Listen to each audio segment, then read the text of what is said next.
One of the biggest things that you're told about being an American is this idea of the American dream. This idea that you can go out and you can do what you need or do what you want to do. You can earn your amount of money. You can get a house in the suburbs and raise a family and um, you know retire with a lot of money in your account and set up a good life, or even get to the heights of I've got millions and millions of dollars and I'm living in a mansion along Beverly Hills and all that sorts of stuff. Um, it's genuinely an American thing, and you've seen it, and we've seen across American history that those who hold the money hold the power. And uh, ever since World War II, continuing on from that, I think that's even more so true. Um, just the general idea that money is power. Because in today's world, where so much of the politics, so much of the social progression, all that sorts of stuff is based in money. Um, and it leads to a lot of largely performative gestures. Now, um, both the reparations article and the Wall Street movie did delve into a lot of, uh, I think, mainly the point of people or many people who hold that top 10%, 1%, whatever you want to, whatever percent of wealth. Um, they're the people that are calling everything behind the scenes, and it doesn't matter if morality concerns them because it doesn't. Um, I, I think one of the interesting points that was brought along from the Wall Street film, particularly, was when Mr. Gecko is up there and he's preaching to this large crowd and he's bragging about how well he's done with his stocks. And in the middle of his speech, he goes, "Greed is good." Uh, and I think that kind of largely goes to show, and that's actually a very good statement of uh, the system today. Greed is good. I guess it kind of makes sense because even as college students, we kind of face that because we need money to pay for college, and uh, everything today is dictated off of money. But I think that's just kind of exactly what he's getting around to, is that money is power, and this power that we have, it's good because it gives us more power. It gives us control. Um, and we take a look at that, and we kind of took a look at the whole movie as a whole, and the things that Mr. Gecko does are a little bit more than shady. We've seen that a lot throughout just general corporate history, is just these big people with a lot of this money just trying to do stuff that they could get away with, and they probably could if they, were as rich as they were. Of course, that doesn't always happen. And then we kind of get into the reparations article with that.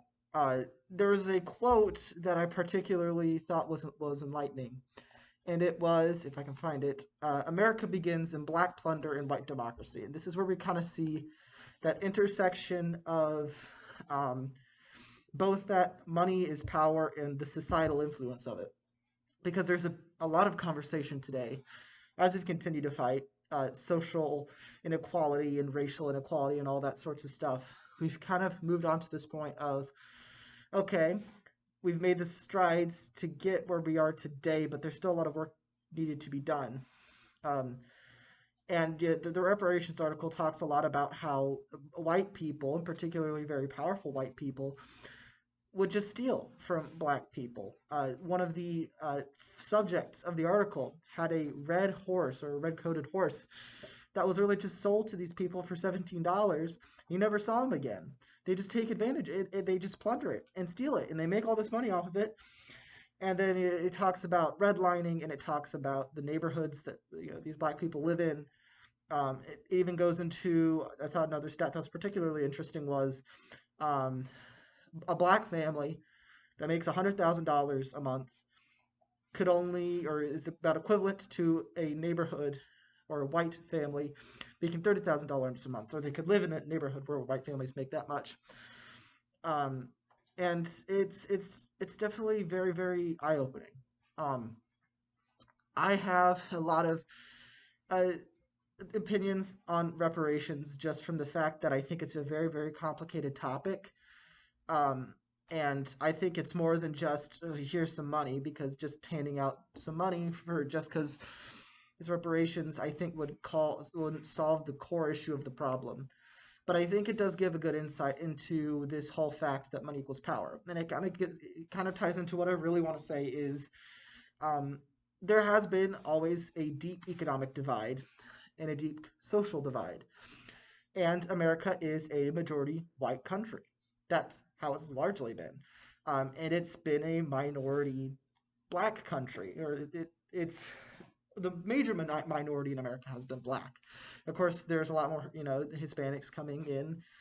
There's a lot more Asians than there ever been. But America's core issues have always been with white and blacks, and that's where we always kind of get these arguments. And basically, the argument that I can kind of trace between these two pieces is one: the majority of people that hold the money, that hold the power in America, that can uh, drive the stock market in the economy, that can determine what political policies are made and what representatives are elected, that can determine the living conditions of people both rich and poor. All that is mainly held in the hands of the mostly white 1%.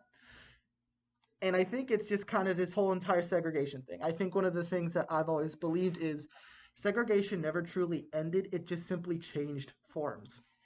Um, it was, you know, first of all, it was just outright segregation, where it's like, we don't like you because of your race, and we're just going to tell you that straight to your face. And that was the way largely through, the 50s and 60s. But there's always been a sort of element of economic segregation, and that still continues today. Blacks are much more likely to grow up and be raised in all these redlined neighborhoods, which are not only just given this negative connotation because they're red line neighborhoods, but the problems aren't being solved, not being addressed, and it's kept that way just to keep them